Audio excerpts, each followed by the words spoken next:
El teléfono vibró sobre la mesa de noche a las 5:40. Lo apagué antes de que el sonido despertara a Miguel, que dormía pesadamente a mi lado. El aroma del café recién hecho ya flotaba desde la cocina gracias al temporizador que había programado la noche anterior. Las calles de Valencia aún descansaban en penumbra mientras me calzaba las zapatillas deportivas y me recogía el pelo en una coleta.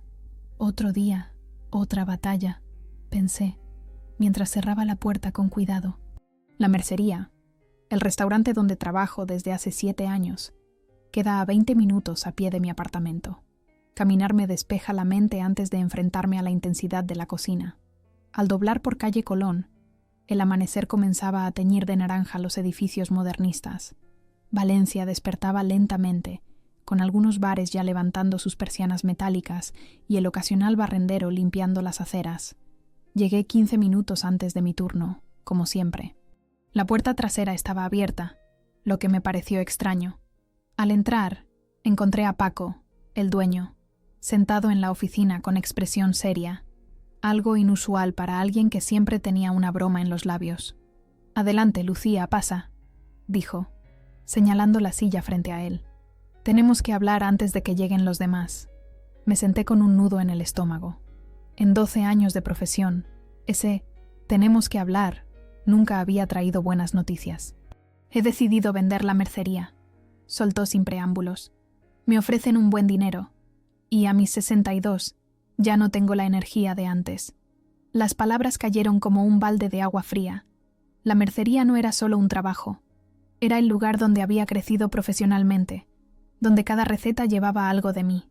«¿A quién?», fue lo único que pude preguntar. «A Grupo Alameda». Sentí un escalofrío. Grupo Alameda era conocido por comprar locales emblemáticos, mantener el nombre y transformarlos en restaurantes genéricos con menús estandarizados. El alma de cada lugar se perdía en el proceso. «Quieren que sigas como jefa de cocina», continuó Paco. «Te valoran mucho, Lucía, pero habrá cambios en el menú, en el personal. Ya sabes cómo funciona esto». Asentí mecánicamente mientras mi mente procesaba la información. 7 años creando platos que combinaban la tradición valenciana con técnicas modernas, formando un equipo que funcionaba como un reloj suizo, estableciendo relaciones con productores locales, todo para terminar cocinando recetas corporativas diseñadas en alguna oficina de Madrid. «Necesito tu respuesta para mañana», dijo Paco. «Si decides no quedarte, lo entenderé perfectamente». Salió dejándome sola con mis pensamientos. A través de la ventana vi llegar a Tony, mi segundo de cocina, silbando despreocupadamente. En unos minutos, empezaría a preparar las bases y los fondos para el servicio del día. Después llegarían Carmen y Lucas, y más tarde los ayudantes de cocina. Ninguno sabía que su mundo estaba a punto de cambiar. El servicio transcurrió como en una nebulosa. Mis manos trabajaban por inercia mientras mi mente no dejaba de dar vueltas. A media tarde, cuando el restaurante quedó vacío entre el servicio de comidas y el de cenas, reuní al equipo. «Paco va a vender», dije sin rodeos. «A Grupo Alameda». Los rostros a mi alrededor reflejaron la misma conmoción que yo había sentido horas antes. Tony dejó caer el cuchillo que estaba afilando. Carmen se llevó las manos a la boca. Lucas maldijo por lo bajo. «¿Y qué va a pasar con nosotros?», preguntó Carmen con voz temblorosa. «No lo sé con certeza», respondí. «Me han ofrecido seguir como jefa de cocina, pero habrá cambios importantes». El silencio que siguió fue denso, cargado de preguntas sin respuesta. «¿Vas a aceptar?», preguntó finalmente Tony. Todas las miradas se clavaron en mí. Sentí el peso de esa pregunta, de esa decisión que afectaría no solo mi vida, sino la de todo el equipo. La respuesta fácil era decir que no, buscar otro trabajo donde pudiera seguir creando libremente. Pero eso significaría abandonar lo que habíamos construido juntos. «Aún no lo he decidido», dije con sinceridad. «Tengo hasta mañana». Aquella noche, después de cerrar, me quedé sola en la cocina. Pasé los dedos por la encimera de acero donde había creado cientos de platos. Recordé mi primer día, cuando Paco me dio la oportunidad de demostrar mi valía, a pesar de ser mujer en un mundo dominado por hombres. Pensé en cada servicio, cada éxito, cada fracaso que nos había hecho mejorar. El reloj marcaba casi la 1 cuando decidí irme. Al salir, me encontré con Mateo, el viejo pescadero que nos surtía desde el principio, descargando una caja. «¿Qué haces aquí a estas horas?», pregunté sorprendida. «Acaban de llegar unas corvinas espectaculares de la lonja de Cullera», respondió con orgullo. «Sé que mañana tienes ese grupo de críticos gastronómicos y quería que las tuvieras frescas». Sonreí con tristeza. Esas relaciones, esa dedicación, ese cariño por el producto y por nuestro trabajo, todo eso se perdería con la venta. «Mateo, ¿te has planteado alguna vez dejar la pescadería?». El hombre me miró extrañado. «¿Por qué lo haría? Es mi vida». En ese momento lo supe. No podía abandonar. Si me iba, la mercería se convertiría en otro restaurante sin personalidad. Pero si me quedaba, tal vez podría luchar desde dentro, preservar algo de su esencia, proteger a mi equipo. Sería una batalla constante contra decisiones corporativas, pero alguien tenía que darla. Mientras caminaba de vuelta a casa bajo el cielo estrellado de Valencia, sentí que una determinación silenciosa crecía dentro de mí. No sería fácil, pero nunca lo había sido. Mañana le diría a Paco que aceptaba la oferta, pero con condiciones. La guerra estaba a punto de comenzar. «No me jodas, Lucía. Esto no es lo que acordamos». Diego Alarcón, el flamante director de operaciones de Grupo Alameda, golpeó la mesa con la palma abierta. Llevaba traje oscuro a pesar del calor que ya se sentía en Valencia a finales de mayo. Su reloj suizo brillaba cuando gesticulaba con exageración. Apenas una semana después del traspaso oficial, y ya estábamos teniendo nuestra primera gran discusión. «Dijimos que mantendrías 5 platos del menú anterior, no 9», continuó. «Y desde luego no puede haber 3 arroces diferentes. Esto no es una arrocería de turistas». Respiré hondo mientras ordenaba mentalmente mis argumentos. El restaurante aún estaba vacío. Había citado a Diego temprano precisamente para evitar este tipo de escenas delante del personal. «Cada arroz tiene su público, Diego. El arroz del señoret es nuestro bestseller entre los ejecutivos que vienen a comer. El de pato y setas lo piden sobre todo clientes habituales de toda la vida. Y el negro con alioli es el que más fotografían los turistas para Instagram. Eliminar cualquiera sería un error. Los números no mienten. La rotación de mesas aumenta un 22% con un menú más reducido. ¿Y la fidelización? ¿Y las reseñas? La mercería tiene 4.8 sobre 5 en TripAdvisor precisamente por estos platos», repliqué, señalando la carta que había diseñado. «Si empezamos a estandarizar, seremos uno más». La puerta de la cocina se abrió y entró Tony, que se detuvo al captar la tensión en el ambiente. Le hice un gesto discreto para que continuara con sus tareas, mientras Diego consultaba algo en su móvil, probablemente buscando algún dato que reforzara su posición. «Vale», concedió finalmente. «Los arroces se quedan por ahora, pero el menú degustación tiene que reducirse a 5 pases, no 7. Y necesitamos añadir las hamburguesas gourmet, son política de grupo». Contuve un suspiro. Hamburguesas en la mercería, que llevaba 15 años sin un solo plato que no fuera de la gastronomía mediterránea. Pero había que escoger las batallas. De acuerdo con el menú degustación. Cedí. Para las hamburguesas, propongo incluir una única opción, con sobrasada y bisenca, queso de Mahón y alioli de azafrán. Así al menos mantenemos el concepto mediterráneo. Diego asintió, satisfecho con esta pequeña victoria. Se levantó, alisándose la americana, y antes de salir lanzó como quien no quiere la cosa. «Por cierto, el viernes viene el equipo de marketing a hacer fotos para la nueva imagen. Habrá que reorganizar un poco el local». Cuando la puerta se cerró tras él, Tony se acercó mientras cortaba cebolletas con precisión milimétrica. «¿Qué significa reorganizar un poco?», preguntó sin dejar de cortar. «Significa que van a poner sus horribles cuadros minimalistas y probablemente pintar alguna pared de ese gris corporativo», respondí, frotándome las sienes. «Pero al menos hemos salvado los arroces». Tony sonrió ligeramente. Para cualquiera sería una victoria insignificante, pero para nosotros representaba mucho más. Era una declaración de intenciones, un pequeño acto de resistencia. La mañana avanzó entre preparativos. Carmen llegó con su habitual puntualidad británica y se concentró en los postres, mientras Lucas organizaba la mise en place para el servicio del mediodía. Había logrado mantener a casi todo el equipo, excepto 2 ayudantes que habían preferido buscar otros horizontes. Los nuevos, enviados por Central, aún intentaban adaptarse a nuestro ritmo y nuestras manías. A las 12 recibimos un aviso inesperado. Javier Romero, el crítico gastronómico de El Levante, había reservado para el almuerzo. Su primera visita desde el cambio de propietarios. ¿Lo hacemos con el menú nuevo o con el antiguo?, preguntó Carmen, visiblemente nerviosa.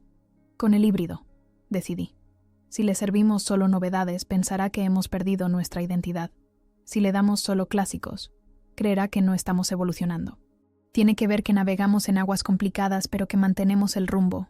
El servicio comenzó puntual. Desde mi posición podía ver a Romero, sentado solo junto a la ventana, tomando notas discretamente después de cada plato. Su rostro, habitualmente impenetrable, pareció iluminarse ligeramente con el arroz de pato y setas, lo que me dio cierta esperanza. Estábamos en pleno servicio cuando Diego reapareció. Esta vez, acompañado de una mujer joven con aspecto de ejecutiva que no había visto nunca. Se sentaron en una mesa cercana a Romero. «Es la directora de marketing», susurró Lucas al pasar junto a mí con 2 platos. «La he visto en la reunión de presentación». Asentí sin dejar de emplatar. Por el rabillo del ojo, observé cómo Diego señalaba distintos puntos del restaurante, mientras la mujer tomaba notas en una tablet. Mi estómago se contrajo pensando en los cambios que estarían planeando. Cuando el restaurante comenzó a vaciarse, Romero pidió hablar con el chef. Respiré hondo y salí a su encuentro, limpiándome las manos en el delantal. «Lucía», me saludó con una leve inclinación de cabeza. «Me alegra ver que sigues al mando». «Por ahora», respondí con una sonrisa tensa. «He notado algunos cambios», dijo señalando la carta. «Las hamburguesas son inesperadas. Los tiempos cambian». Nosotros intentamos adaptarnos sin perder la esencia. Romero me estudió durante unos segundos antes de asentir. El arroz de pato sigue siendo excepcional, y me ha sorprendido gratamente el tartar de atún con espuma de wasabi. No es lo que esperaba, pero funciona. Gracias. Intento mantener un equilibrio entre tradición e innovación. No es fácil con Grupo Alameda respirándote en la nuca, comentó, bajando la voz. He visto lo que han hecho con el cedro y con mandarina. Solo fachada, sin alma. No dije nada. No hacía falta. Ambos sabíamos de qué hablaba. El crítico se levantó, dejando una generosa propina. «Estaré atento a la evolución», dijo como despedida. «Suerte, la vas a necesitar». Regresé a la cocina justo cuando Diego entraba con su acompañante. «Lucía, te presento a Marta Vega, nuestra directora de marketing. Estará supervisando el cambio de imagen». Marta extendió su mano con una sonrisa ensayada. Su apretón fue firme, profesional. «Hemos pensado en un enfoque más moderno para la mercería», dijo, mostrándome imágenes en su tablet. «Menos rústico, más contemporáneo. Los estudios indican que el cliente objetivo responde mejor a ambientes minimalistas». Observé las imágenes. Paredes grises, mesas sin manteles, luces industriales colgando del techo. Nada que ver con la calidez actual de la mercería, con sus manteles de hilo, sus paredes de ladrillo visto y sus lámparas de hierro forjado que tanto habían costado encontrar a Paco. «Nuestros clientes vienen precisamente por este ambiente», argumenté. «La mayoría son habituales que aprecian lo tradicional». Marta sonrió con condescendencia. «Los datos no apoyan esa teoría. El 80% de los nuevos clientes en nuestros locales renovados valoran positivamente el cambio estético». «¿Y qué hay de los clientes existentes?», pregunté. Un silencio incómodo fue toda la respuesta que obtuve. «Empezaremos con las obras el lunes que viene», intervino Diego. «Cerraremos 3 días para minimizar el impacto». Salieron antes de que pudiera protestar más. Me quedé allí plantada, sintiendo cómo el control se me escurría entre los dedos. Estaba librando batallas por el menú, pero la guerra era mucho más amplia. Esa noche, después del cierre, reuní al equipo. Les conté sobre los planes de renovación y vi cómo sus rostros reflejaban mi propia preocupación. «¿Qué podemos hacer?», preguntó Carmen, que llevaba en la mercería casi tanto como yo. «No mucho contra las obras», admití, «pero podemos documentar todo. Tomar fotos del local actual, guardar recetas, conservar la esencia de alguna manera. Tengo un primo que es periodista en Apunt», comentó Lucas. «Quizás podría interesarse por cómo estas grandes corporaciones están cambiando el paisaje gastronómico valenciano». La idea quedó flotando en el aire mientras recogíamos. No era un plan definido, pero era algo. Una pequeña semilla de resistencia. Al salir, el aire nocturno de Valencia me refrescó la cara. A lo lejos se veía la torre de Serrano iluminada. Pensé en todos los restaurantes tradicionales que habían desaparecido o se habían transformado en los últimos años. No podíamos detener el cambio, pero quizás podíamos darle forma, influir en su dirección. Mi móvil vibró. Era un mensaje de Paco. ¿Cómo va todo? Aguantando el tipo. Sonreí con tristeza. Sobreviviendo, respondí. Día a día. El lunes amaneció con un cielo plomizo impropio de junio. Entré al restaurante por última vez antes de la reforma y me quedé paralizada en la puerta. Ya habían comenzado a desmontar algunas lámparas, y varias mesas estaban cubiertas con plásticos. 3 hombres con monos de trabajo descargaban materiales de una furgoneta estacionada en la puerta. «Buenos días», saludé, intentando sonar amable a pesar del nudo en la garganta. «Soy Lucía, la jefa de cocina». Uno de ellos, el mayor, asintió sin mucho interés. «Nos han dicho que podemos empezar. La cocina la dejamos para mañana. Al menos eso. Necesitaba organizar el inventario y preparar todo para minimizar el impacto del cierre. Me dirigí a mi territorio, el único que aún permanecía intacto. En la cocina, el silencio resultaba extraño, casi amenazador. Normalmente a esta hora ya estaría escuchando el cuchillo de Tony contra la tabla, el borboteo de los fondos, el tintineo de ollas y sartenes. Hoy solo había vacío. Estaba revisando el congelador cuando escuché la puerta. Marta, la directora de marketing, apareció con su eterna tablet en la mano. Llevaba un vestido camisero azul marino y el pelo recogido en un moño tirante. Lucía, justo a quien buscaba. Su tono era sorprendentemente cordial, casi cálido, lo que inmediatamente disparó mis alarmas. «Quería mostrarte los avances en el nuevo logo y las redes sociales», continuó, deslizando el dedo por la pantalla. «Creo que te va a encantar la dirección que estamos tomando». En la pantalla apareció un logo minimalista donde apenas se reconocía el nombre La Mercería, convertido en un símbolo abstracto.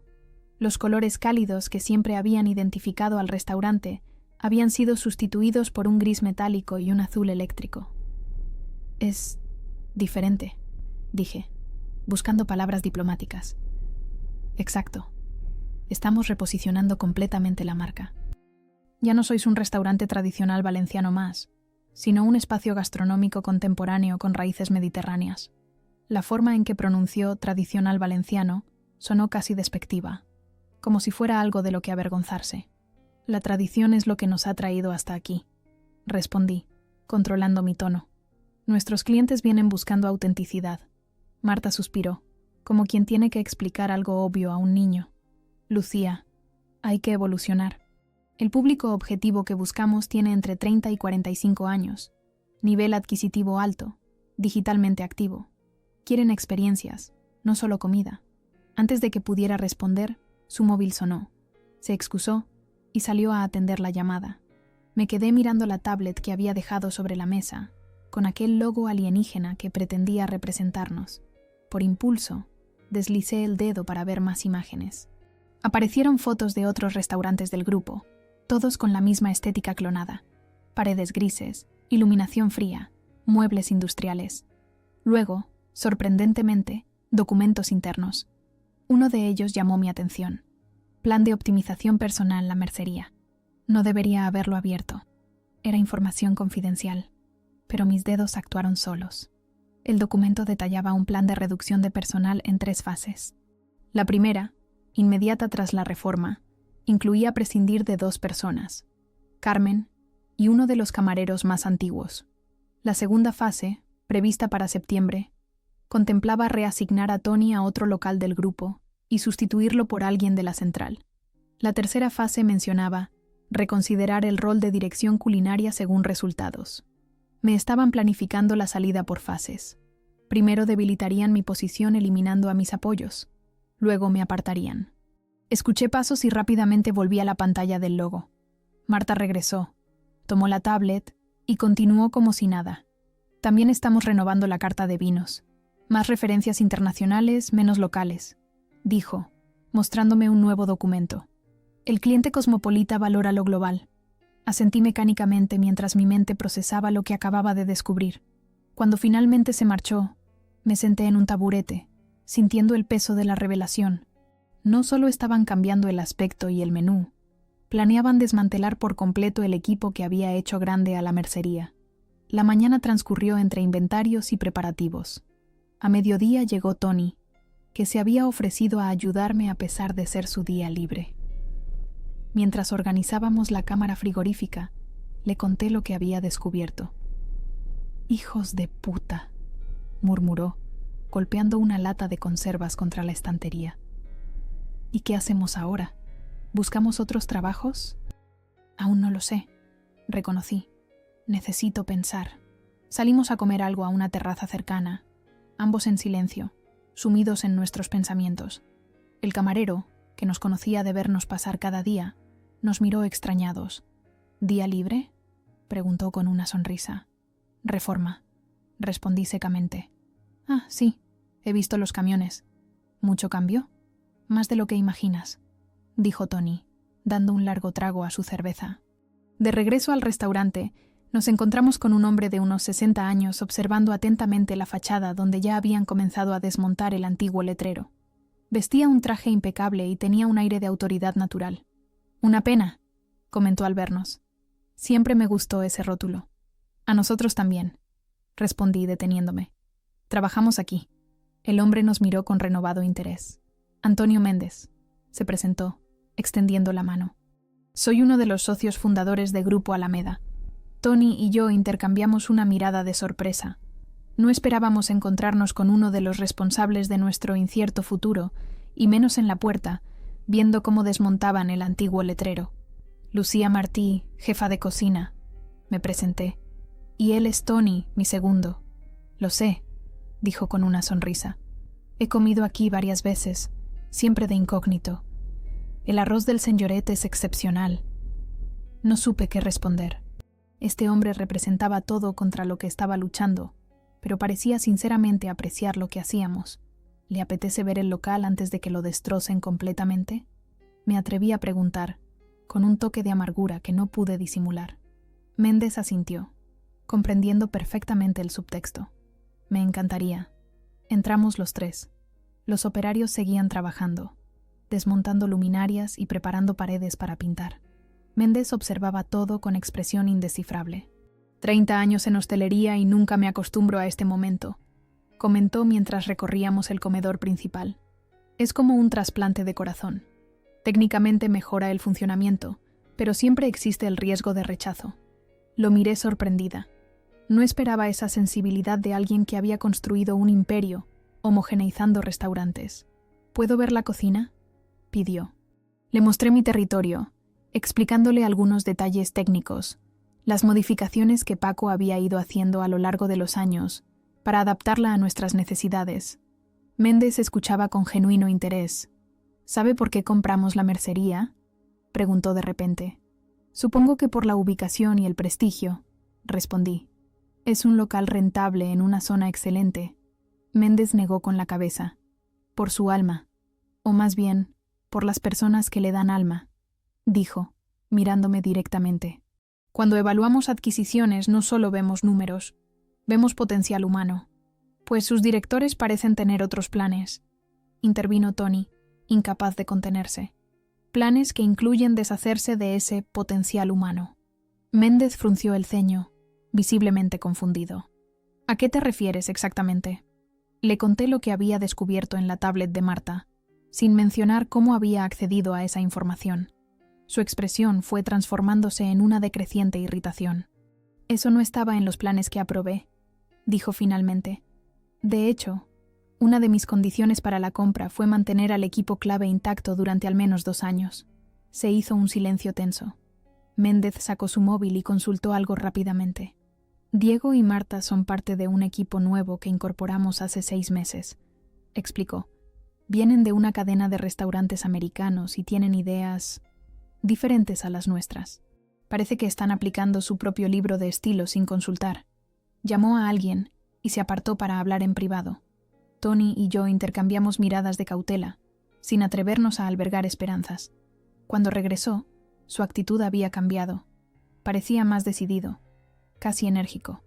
He convocado una reunión extraordinaria para mañana, anunció. Me gustaría que ambos asistieran. Traigan también a Carmen, ¿verdad?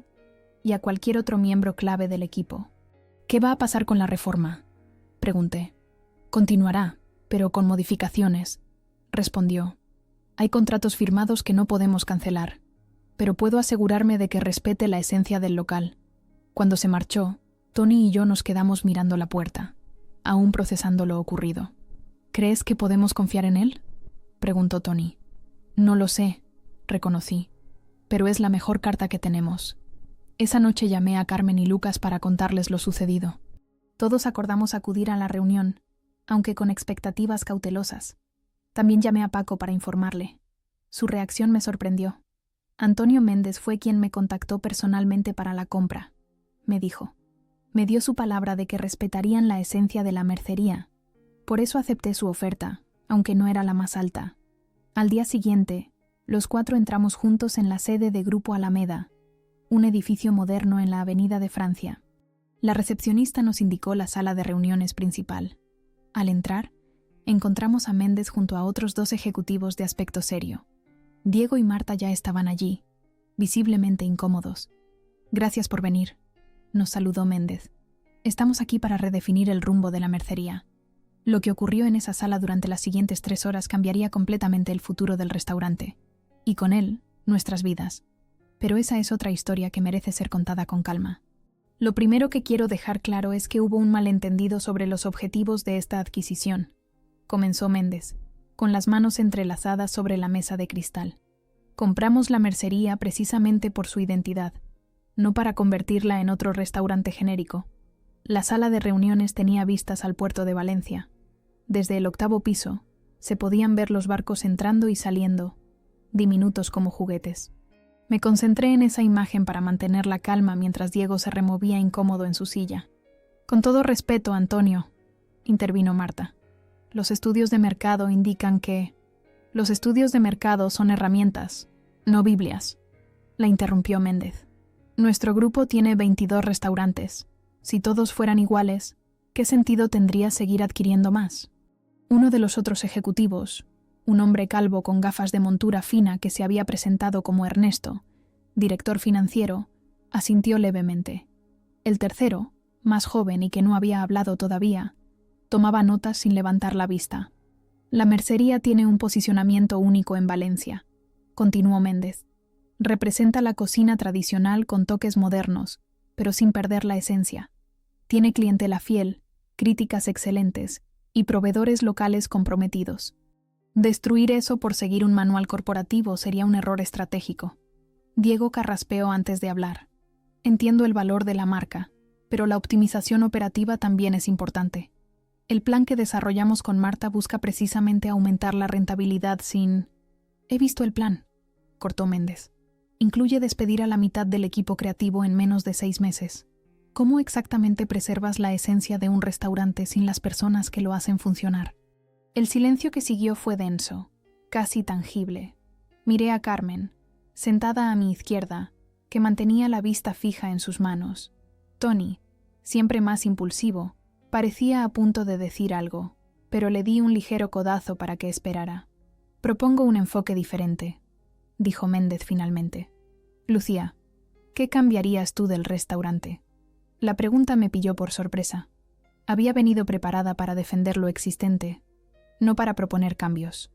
Bueno, hay cosas mejorables, reconocí tras un momento de reflexión.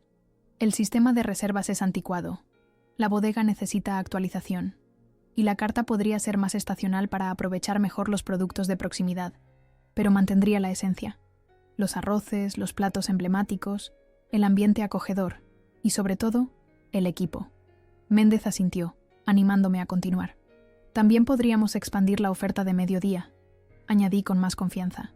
Tenemos muchas oficinas cerca y no aprovechamos bien ese mercado. Un menú ejecutivo con servicio ágil pero manteniendo la calidad podría funcionar sin comprometer nuestra identidad. Eso tiene sentido comercial, intervino Ernesto, hablando por primera vez. Los números de ocupación en almuerzos son mejorables. Y en marketing, No necesitamos reinventar la imagen, continuó Carmen, sorprendiéndonos a todos. Podríamos modernizar sin borrar la historia. Soy clienta desde antes de trabajar aquí, y lo que me atrajo fue precisamente esa sensación de autenticidad. Marta la miró con una mezcla de sorpresa e irritación. La autenticidad no se construye con paredes grises y luces industriales, añadió Lucas, nuestro camarero más experimentado. Se construye día a día, con cada plato, con cada conversación con los clientes. El joven ejecutivo que tomaba notas levantó la vista por primera vez. «Todo eso suena bien, ¿pero es rentable?», preguntó con tono neutro. Las cifras de la mercería han sido consistentemente positivas durante los últimos 8 años, respondí. Y podríamos mejorarlas con ajustes inteligentes, no con una transformación radical. Méndez sonrió ligeramente. Propongo lo siguiente. La reforma estética seguirá adelante, pero con un enfoque de actualización respetuosa, no de reinvención. Diego y Marta trabajarán directamente con el equipo creativo para asegurar que se preserva el alma del local. El menú se modernizará donde tenga sentido, pero manteniendo los platos emblemáticos. Y el plan de personal se cancela. Nadie será despedido en los próximos 12 meses, como mínimo. Diego abrió la boca para protestar, pero Méndez levantó una mano para detenerlo. No es negociable. Si compramos la mercería, fue por lo que es, no por lo que podríamos forzarla a hacer. La reunión continuó durante otra hora, discutiendo detalles técnicos y estableciendo un nuevo cronograma. Cuando finalmente salimos del edificio, los 4 nos miramos sin saber muy bien qué había pasado. ¿Hemos ganado?, preguntó Tony incrédulo. No del todo, respondí con cautela, pero hemos conseguido tiempo y cierto control. Es más de lo que teníamos ayer. Diego y Marta no se van a rendir tan fácilmente, advirtió Carmen. Van a intentar boicotearnos de 1000 maneras. Tenía razón, por supuesto. La batalla estaba lejos de terminar, pero al menos ahora teníamos un aliado poderoso y la certeza de que nuestro trabajo importaba. Los días siguientes fueron un torbellino de actividad. La reforma continuó, pero con un enfoque diferente. Logré que mantuvieran las paredes de ladrillo visto, aunque pintaron algunas columnas en tonos grises. Las mesas de madera maciza se conservaron, pero les añadieron detalles metálicos para darles un aspecto más contemporáneo. La iluminación cambió por completo, siendo probablemente el cambio más drástico. Cada decisión requería negociación. A veces ganábamos, a veces perdíamos, pero sentíamos que al menos podíamos influir en el resultado. Marta supervisaba todo con expresión tensa, claramente frustrada por las limitaciones impuestas, pero profesional en su trato. Diego, en cambio, parecía haber tomado el asunto como algo personal. Revisaba cada detalle con obstinación, cuestionando cada sugerencia que hacíamos. Una tarde, mientras discutíamos los últimos ajustes al menú en la oficina provisional que habíamos montado en el local contiguo, estalló finalmente. «Esto es ridículo», dijo, lanzando su carpeta sobre la mesa. «Estáis saboteando todo el proyecto. Las hamburguesas deberían ser 4, no 1. El menú degustación no puede incluir un arroz, es demasiado informal. Y ese postre de horchata es provinciano». «¿Provinciano?», repetí, sintiendo cómo la sangre me hervía. «La horchata es parte de la identidad valenciana». «Exacto, y queremos un restaurante contemporáneo, no un panfleto turístico». Me levanté, incapaz de contenerme más. ¿Sabes cuál es tu problema, Diego? Que no entiendes la diferencia entre modernizar y despojar de identidad. No comprendes que la autenticidad es precisamente lo que nos hace valiosos. Lo que os hace valiosos son los números que generáis, no vuestras recetas de la abuela, respondió con desdén. Tony, que había estado inusualmente callado, intervino entonces. Esos números existen gracias a esas recetas, imbécil. La gente no viene por una marca corporativa. Viene por experiencias que no puede tener en otro sitio. Diego nos miró a ambos. Luego recogió su carpeta y salió dando un portazo. Nos quedamos en silencio, conscientes de que habíamos cruzado una línea. «Llamará a Méndez», murmuró Tony. «Estamos jodidos». Pero la llamada nunca llegó. Al día siguiente, Diego apareció como si nada hubiera pasado, con nuevas propuestas que, sorprendentemente, incorporaban algunas de nuestras ideas. No se disculpó, pero su actitud había cambiado sutilmente. Más tarde descubrimos, gracias a Lucas que lo había escuchado hablar por teléfono, que Méndez había sido muy claro: o trabajaba en armonía con nosotros, o sería reasignado a otro proyecto menos visible. El orgullo de Diego estaba en juego, y había decidido adaptarse. La reapertura se programó para un jueves. Los días previos fueron de ensayo general, con simulacros de servicio donde probamos el nuevo flujo de trabajo y los platos modificados. Habíamos logrado mantener el 70% del menú original, mientras que el resto eran nuevas creaciones que intentaban mantener el espíritu mediterráneo con técnicas actualizadas. La noche anterior a la reapertura, cuando todos se habían marchado, me quedé sola en la cocina reluciente. Tenía sentimientos encontrados. Por un lado, habíamos conseguido preservar mucho más de lo que parecía posible al principio. Por otro, sabía que la mercería ya no era la misma, y nunca volvería a serlo. La pregunta era si este nuevo híbrido podría tener su propia personalidad, su propio camino. Pasé los dedos por la nueva encimera de cuarzo, extrañando el tacto familiar del acero que había sido mi campo de batalla durante tantos años. Adaptarse o morir, pensé, recordando las palabras que Paco me había dicho cuando me contrató. En aquel entonces, se refería a la necesidad de evolucionar constantemente en la cocina. Ahora tenían un significado más amplio.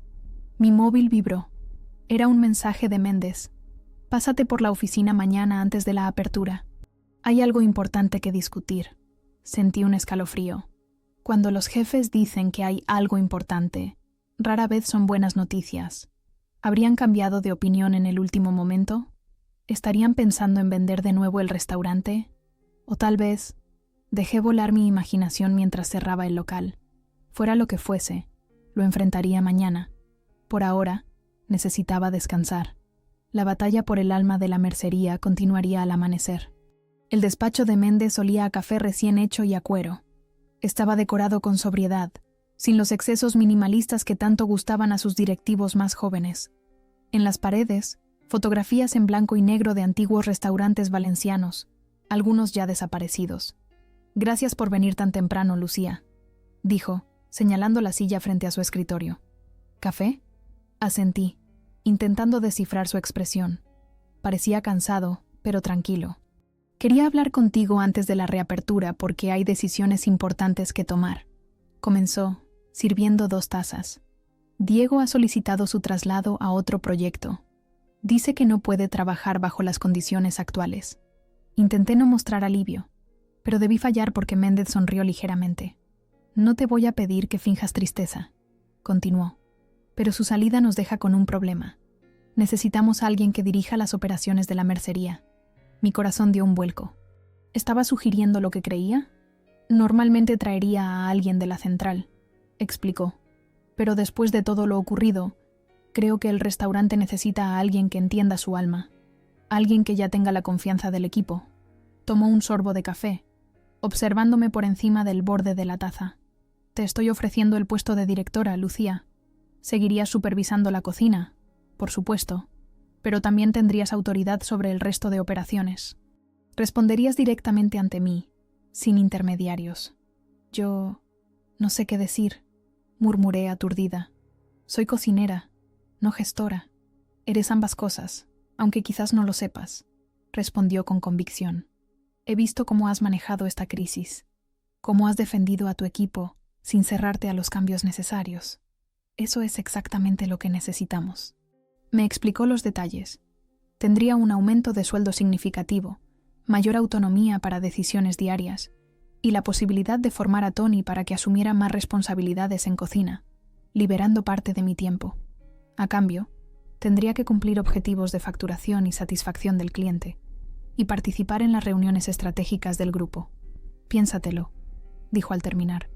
«No necesito una respuesta inmediata», pero ya la tenía.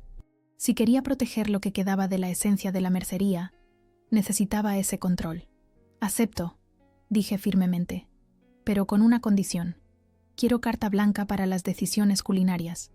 Puedo adaptarme a las exigencias corporativas en otros aspectos, pero la cocina es sagrada». Méndez extendió su mano. Trato hecho. Cuando llegué al restaurante, ya había actividad. El equipo preparaba todo para la reapertura de aquella noche. Les reuní en el comedor, entre mesas aún cubiertas con plásticos protectores, y les comuniqué la noticia. Sus reacciones fueron desde la sorpresa hasta la alegría, aunque también percibí cierto escepticismo en algunos rostros. ¿Esto significa que volvemos a tener libertad creativa?, preguntó Carmen. No exactamente, respondí con honestidad. Seguimos siendo parte de un grupo, con sus exigencias y objetivos, pero ahora tenemos voz directa, sin intermediarios. Y he conseguido autonomía total para la cocina. Tony me abrazó impulsivamente, algo inusual en él. Si alguien puede manejar esto, eres tú, jefa. La jornada transcurrió en un frenesí de últimos preparativos. Marta apareció a media mañana para supervisar los detalles finales de imagen. Su actitud conmigo había cambiado. Ya no era condescendiente, sino cautelosamente respetuosa. He oído lo de tu ascenso, comentó mientras revisábamos juntas las nuevas cartas. Enhorabuena. Gracias. Espero que podamos trabajar bien juntas. Yo también, respondió, aunque parecía dudar. Tengo algunas ideas para promocionar la reapertura que quisiera comentarte. Me mostró un plan de comunicación centrado en la fusión entre tradición e innovación. Para mi sorpresa, era bastante respetuoso con la esencia original del restaurante. Lo habían presentado como una evolución natural, no como un cambio radical. Me gusta, admití. Es honesto sin ser nostálgico. Marta sonrió por primera vez desde que la conocía. Sé reconocer cuando me equivoco, Lucía. Después de ver las reacciones en redes cuando se filtró la noticia de la venta, entendí que la mercería tiene una comunidad muy leal. Alienarla sería un suicidio comercial. A las 7 en punto abrimos las puertas. Las reservas estaban completas desde hacía días. La curiosidad por ver los cambios había generado expectación. Entre los primeros en llegar, reconocí a Javier Romero, el crítico de El Levante, acompañado esta vez por una mujer que tomaba fotos discretamente con su móvil. La noche avanzó sin incidentes graves. Hubo pequeños desajustes propios de un estreno, pero nada que empañara la experiencia. Desde mi posición en la cocina, podía ver parte del comedor a través de una nueva ventana que habían instalado durante la reforma. Observé las reacciones de los clientes. Algunos parecían desconcertados al principio, pero se relajaban tras el primer plato. Hacia el final del servicio, salí a saludar a algunas mesas de clientes habituales. La mayoría me recibió con comentarios positivos, aunque no faltaron las comparaciones con el antiguo local. Está bien, pero le falta, no sé, calidez, comentó Ramón, un cliente de los jueves que llevaba viniendo desde la apertura original. Aunque el arroz sigue siendo el mejor de Valencia. Romero me hizo una seña para que me acercara a su mesa. Interesante metamorfosis, dijo, señalando discretamente el espacio. Han respetado más de lo que esperaba. Ha sido una negociación constante, confesé. Se nota, y se agradece, añadió, probando el último bocado de su postre de horchata, ese que Diego había calificado de provinciano. En tiempos donde todo se estandariza, mantener algo de personalidad es revolucionario. Cuando cerramos, pasada la medianoche, el cansancio era abrumador, pero también había cierta euforia. Habíamos superado la primera prueba. ¿Cómo lo ves?, preguntó Tony mientras limpiábamos la cocina. Mejor de lo que temía, peor de lo que esperaba, respondí sinceramente. Es un equilibrio frágil. Tendremos que estar atentos para que no se vaya desviando poco a poco. Los días siguientes fueron igualmente intensos. La afluencia de público superó nuestras expectativas, aunque notamos cambios en el perfil de cliente. Más jóvenes, más turistas, menos habituales de largo recorrido. Las redes sociales se llenaron de fotos de nuestros platos, especialmente de los más instagrameables, como el nuevo postre de horchata deconstruida que Carmen había diseñado en respuesta a las críticas de Diego. A finales de la primera semana, recibimos la visita de Méndez, acompañado por Ernesto, el director financiero. Comieron discretamente en una mesa del rincón y después me pidieron un breve informe de situación. Las cifras son prometedoras, comentó Ernesto revisando la tabla de reservas y facturación.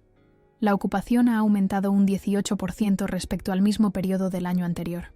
¿Y la fidelización?, preguntó Méndez, que parecía más interesado en aspectos cualitativos. Hemos perdido algunos clientes históricos, reconocí. Les cuesta adaptarse al nuevo ambiente. pero estamos viendo caras nuevas que repiten visita, así que estamos construyendo una nueva base de habituales.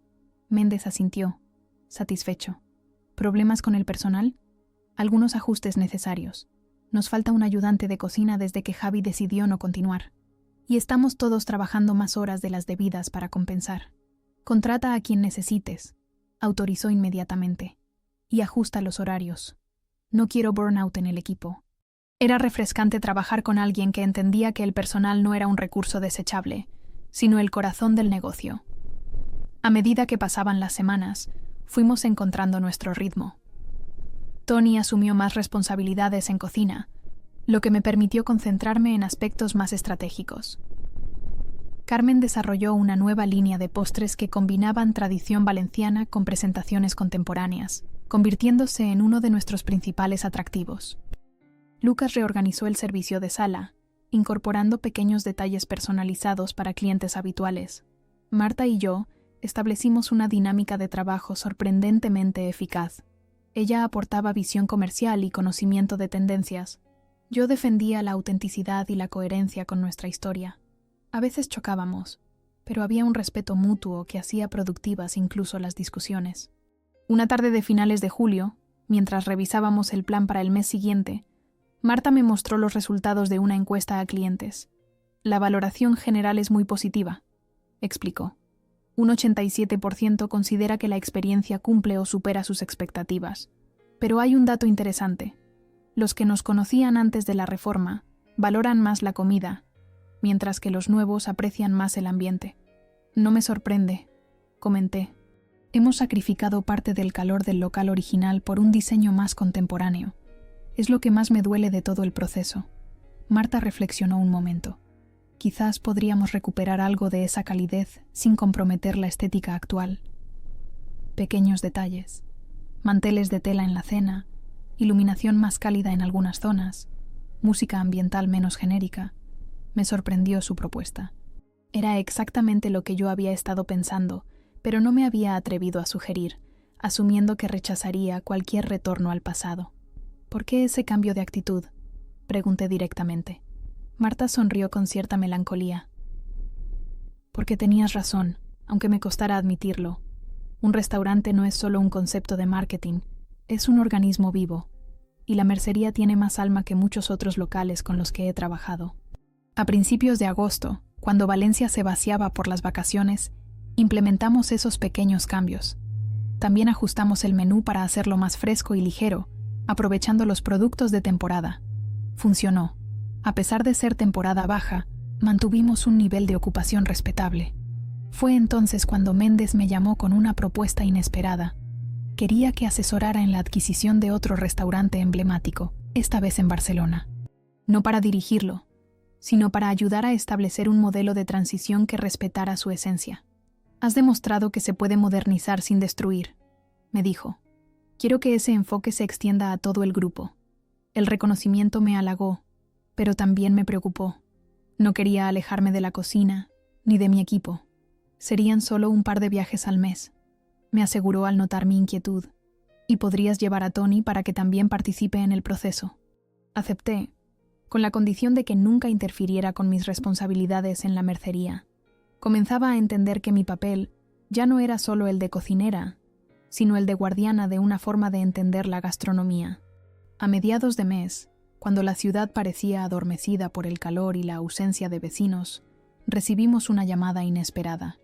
El alcalde celebraría una cena privada en el restaurante con varios inversores internacionales interesados en Valencia como sede para eventos tecnológicos. Querían mostrarles lo mejor de la gastronomía local en un ambiente sofisticado. Era exactamente para lo que nos habíamos preparado. Tradición con presentación contemporánea. El proyecto de Grupo Alameda tenía sentido comercial, por mucho que me resistiera a admitirlo inicialmente. Mientras planificaba el menú para esa cena especial, entendí que el nuevo equilibrio que habíamos encontrado no era tan frágil como temía.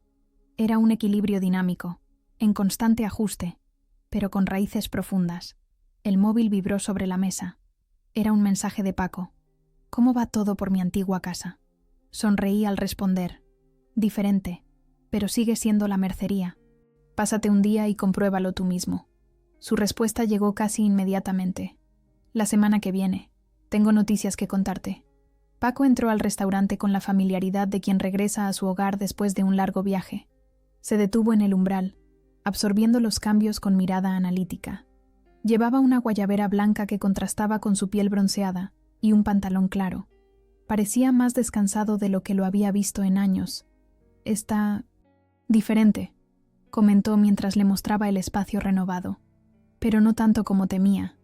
Era media tarde, ese momento tranquilo entre el servicio de comidas y el de cenas. Habíamos cerrado para el público para poder hablar con calma. Le serví una copa del vino que sabía que le gustaba, un bobal de una pequeña bodega de Requena que seguíamos manteniendo en la carta, a pesar de no ser una etiqueta reconocible. ¿Qué te parece?, pregunté cuando terminamos el recorrido, sentándonos en una mesa junto al ventanal que daba a la plaza. «Has hecho magia, Lucía», respondió con sinceridad. «Han cambiado los muebles, las luces, incluso algunos platos, pero el espíritu sigue aquí». Sus palabras me reconfortaron más de lo que esperaba. Durante esos meses, había dudado constantemente, preguntándome si estaba preservando o traicionando el legado de Paco. «No ha sido fácil», confesé. «Cada día es una negociación». «Nunca lo es», sonrió, dando un sorbo a su vino. «Cuando abrí este local, hace 20 y tantos años, también tuve que luchar contra todo tipo de presiones. Los puristas me criticaban por modernizar recetas tradicionales. Los bancos me presionaban por los préstamos. Siempre hay alguien que cree saber mejor que tú lo que debes hacer». La luz de la tarde entraba oblicua, dibujando patrones dorados sobre la mesa. Afuera, Valencia comenzaba a despertar de la siesta, con las primeras terrazas abriendo y algunos turistas deambulando bajo el sol inclemente de agosto. «Dijiste que tenías noticias», le recordé. Paco asintió, dejando la copa sobre la mesa con deliberada lentitud. «He comprado un huerto en Lorta Sud», anunció. 10 fanegadas de tierra fértil a unos 20 minutos de aquí. Le miré sorprendida. Lorta, la histórica zona agrícola que rodea Valencia, era un tesoro cada vez más amenazado por la expansión urbana.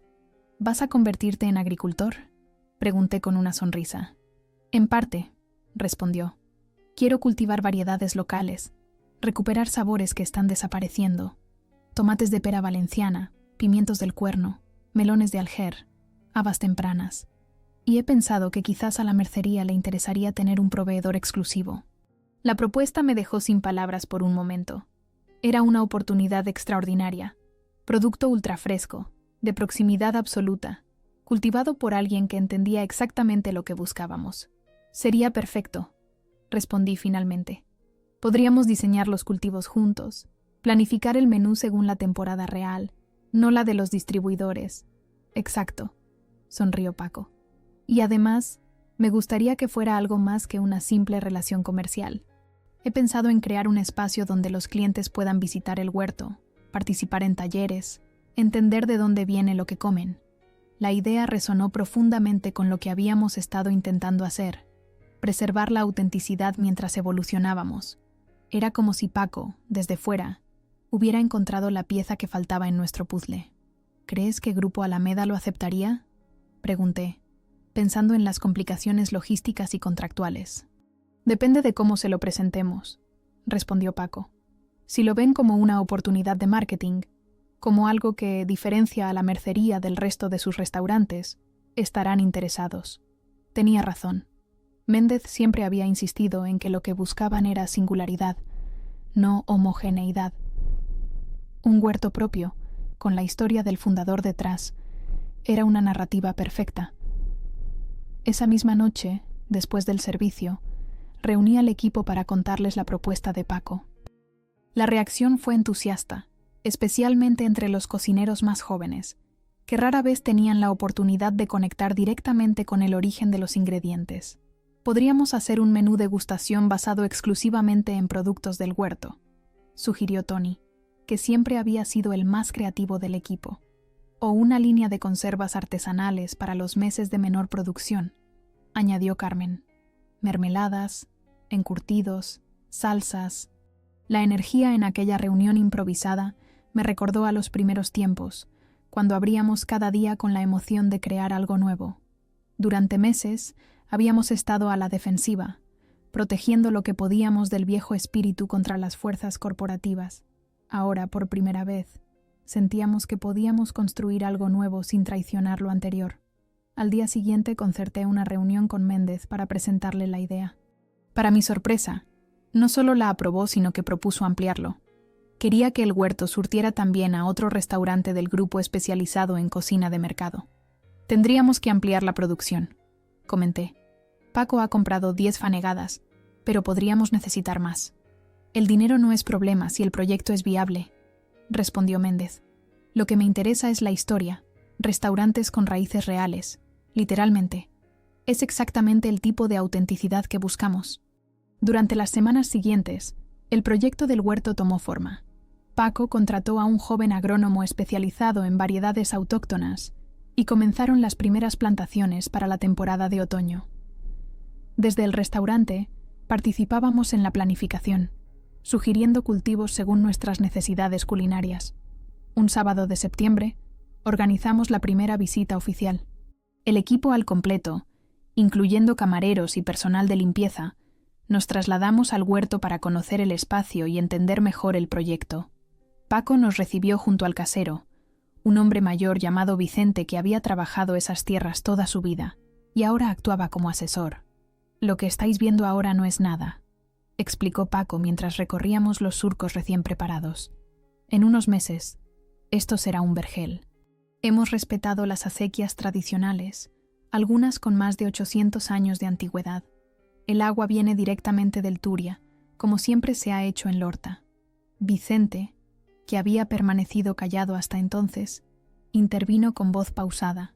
«Esta tierra tiene memoria», dijo, agachándose para tomar un puñado de suelo oscuro. «Sabe lo que hay que hacer con ella. Solo hay que escucharla». Sus palabras, aunque sencillas, capturaban perfectamente lo que estábamos intentando. Respetar la tradición sin renunciar a la evolución. Aquel día terminó con una comida campestre bajo una vieja higuera. Improvisamos una paella a leña, usando arroz de la albufera y algunas verduras que ya habían comenzado a brotar en el huerto. El vino corrió generosamente, y por unas horas todos olvidamos las presiones diarias del restaurante.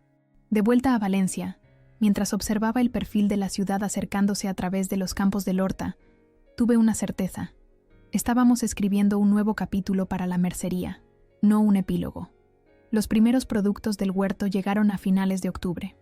Unas berenjenas listadas de piel fina y sabor dulce, acelgas de pencas multicolores y unos pimientos del piquillo cultivados según métodos tradicionales. Eran cantidades pequeñas aún, pero suficientes para crear platos especiales que destacábamos en la carta como «de nuestro huerto». La reacción de los clientes superó nuestras expectativas. No solo apreciaban el sabor superior de los productos ultrafrescos, sino que conectaban emocionalmente con la historia detrás de ellos, especialmente cuando Paco aparecía ocasionalmente por el restaurante, saludando a los comensales y explicando personalmente el proyecto. A mediados de noviembre, Méndez me convocó a una reunión en la central. Habían pasado 6 meses desde la reapertura, el periodo de prueba que habíamos acordado tácitamente. «Los números son excelentes», comenzó, mostrándome un informe detallado. «La facturación ha aumentado un 22% respecto al mismo periodo del año anterior. Las valoraciones en plataformas han subido y el coste de personal se mantiene estable a pesar del incremento de actividad». Me mostré satisfecha pero cauta. Sabía que en el mundo corporativo, el éxito a veces genera nuevas presiones. «El proyecto del huerto ha sido especialmente bien recibido», continuó, «tanto que estamos considerando replicarlo en otros restaurantes del grupo. No es algo que se pueda replicar fácilmente», advertí. «Funciona porque hay una conexión auténtica. Paco fundó la mercería, conoce su esencia, y ahora cultiva específicamente para nosotros. Es una historia orgánica, no fabricada». Méndez asintió, comprendiendo el punto. «Precisamente por eso quiero que supervises cualquier iniciativa similar», propuso, «para asegurarnos de que se hace con integridad, no como un simple ejercicio de marketing». Me ofreció entonces un nuevo rol. Seguiría dirigiendo la mercería, pero asumiría también la responsabilidad de asesorar en la identidad culinaria de todo el grupo. Era un reconocimiento a lo que habíamos conseguido, pero también implicaba menos tiempo en la cocina. Mi verdadera pasión. «Necesito pensarlo», respondí. No quiero alejarme demasiado de los fogones. Entiendo, concedió Méndez, pero piensa también en el impacto que podrías tener. Lo que has conseguido en la mercería podría extenderse, ayudar a preservar la identidad de otros locales emblemáticos. Aquella noche, mientras cerrábamos el restaurante, comenté la propuesta con Tony. Estábamos solos en la cocina, disfrutando del silencio que seguía al frenesí del servicio. Deberías aceptarlo, dijo sin dudar. Sabes que puedo encargarme de la cocina día a día. Ya lo estoy haciendo en gran parte. No se trata solo de eso, confesé. Temo perder el contacto con lo que realmente importa. Acabar convertida en una ejecutiva más. Tony dejó de limpiar la plancha y me miró directamente. ¿Recuerdas lo que decía tu abuela? Quien tiene las llaves de la despensa, decide lo que se come. Si quieres proteger lo que valoras, necesitas estar donde se toman las decisiones. Sus palabras resonaron en mí. Mi abuela, con su sabiduría campesina, había sido mi primera maestra en la cocina, la que me había enseñado a respetar los ingredientes y los procesos. El primer domingo de diciembre organizamos un evento especial en el huerto, un almuerzo para clientes selectos donde pudieran conocer el proyecto y degustar platos elaborados exclusivamente con productos cultivados allí. El tiempo no acompañaba, con un cielo amenazante y una temperatura inusualmente baja para Valencia, pero instalamos una carpa y calentadores que creaban un ambiente acogedor. Entre los asistentes estaban Méndez y varios directivos del grupo, algunos críticos gastronómicos y clientes habituales que habían apoyado a la mercería durante años. Javier Romero, el crítico de El Levante, paseaba entre los cultivos tomando notas, mientras Marta supervisaba que todo funcionara correctamente desde el punto de vista logístico. Paco, transformado por completo en su nuevo rol de agricultor, explicaba con pasión cada cultivo, cada técnica, cada decisión tomada para respetar la tradición agrícola valenciana. Vicente, el casero, observaba todo desde la distancia con una mezcla de escepticismo y orgullo. Estábamos sirviendo un entrante de verduras asadas cuando las primeras gotas comenzaron a caer. En minutos, la llovizna se transformó en un auténtico diluvio mediterráneo. La carpa resistió, pero el ambiente cambió por completo. En lugar de continuar con la visita planificada, todos nos apiñamos bajo la protección de la lona, convirtiendo lo que debía ser un evento formal en una comida casi íntima. Para mi sorpresa, aquella circunstancia imprevista mejoró la experiencia. Las conversaciones se volvieron más auténticas. Las barreras jerárquicas se diluyeron. Vi a Méndez charlando animadamente con Vicente sobre técnicas de riego tradicionales y a Romero compartiendo anécdotas con algunos clientes habituales. Cuando llegó el momento del plato principal, un arroz meloso de verduras y setas cultivadas en el propio huerto, la lluvia arreciaba tanto que su repiqueteo sobre la carpa creaba una banda sonora constante. Tony y yo servíamos directamente desde el fogón improvisado, explicando cada ingrediente. «Este arroz resume perfectamente lo que habéis conseguido», me dijo Méndez, mientras se servía una segunda ración. «Es profundamente tradicional en su esencia, pero con un toque contemporáneo en la presentación y algunas técnicas. Y sobre todo, se siente auténtico». Después del postre, cuando la lluvia comenzaba a amainar, Paco tomó la palabra. No era algo previsto, pero el ambiente informal lo propició. Hace 30 años, cuando abrí la mercería, muchos me dijeron que estaba loco, comenzó, que nadie querría un restaurante que mezclara tradición valenciana con técnicas modernas, que los puristas me crucificarían y los modernos me ignorarían. Me dijeron que no podía servir un arroz del señoret perfecto junto a un steak tartar contemporáneo. Hizo una pausa, recorriendo las mesas con la mirada. Ahora, 3 décadas después, algunos me dijeron que estaba loco por vender el restaurante a un grupo empresarial, que perderían la esencia, que se convertiría en un lugar sin alma. Continuó. Pero yo confié en 2 cosas, en la fuerza de lo que habíamos construido y en las personas que seguirían al frente. Me miró directamente, con una mezcla de orgullo y agradecimiento que me emocionó. Hoy veo que no me equivoqué. La mercería sigue viva, evolucionando sin traicionarse a sí misma. Y este huerto no es solo un complemento, es una extensión de esa filosofía. Respetar las raíces para poder crecer con fuerza. Un aplauso espontáneo acogió sus palabras. Incluso Vicente, Siempre parco en expresiones, asintió con aprobación. Al terminar el evento, mientras recogíamos bajo un cielo que comenzaba a despejarse, tomé mi decisión. Aceptaría la propuesta de Méndez, no solo por la mercería, sino por lo que podríamos lograr a mayor escala. Era una oportunidad de influir en la preservación de la identidad gastronómica local frente a la estandarización. Cuando todos se habían marchado, me quedé un rato más, paseando sola entre los surcos mojados. La tierra olía intensamente después de la lluvia, ese aroma primordial que conecta con algo profundo en nuestra memoria colectiva. Pensé en el camino recorrido desde aquel día en que Paco anunció la venta, en todas las batallas, grandes y pequeñas, que habíamos librado. No habíamos ganado todas las contiendas. La mercería no era exactamente lo que había sido, pero tampoco se había convertido en un clon corporativo sin personalidad. Habíamos encontrado un tercer camino, un equilibrio propio.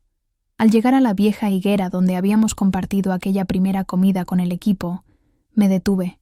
En una de las ramas más bajas, protegido de alguna manera de la tormenta, un último higo tardío permanecía aferrado, pequeño pero perfectamente formado. Lo tomé con cuidado, sintiendo su peso ligero en la palma de mi mano. Era un recordatorio perfecto.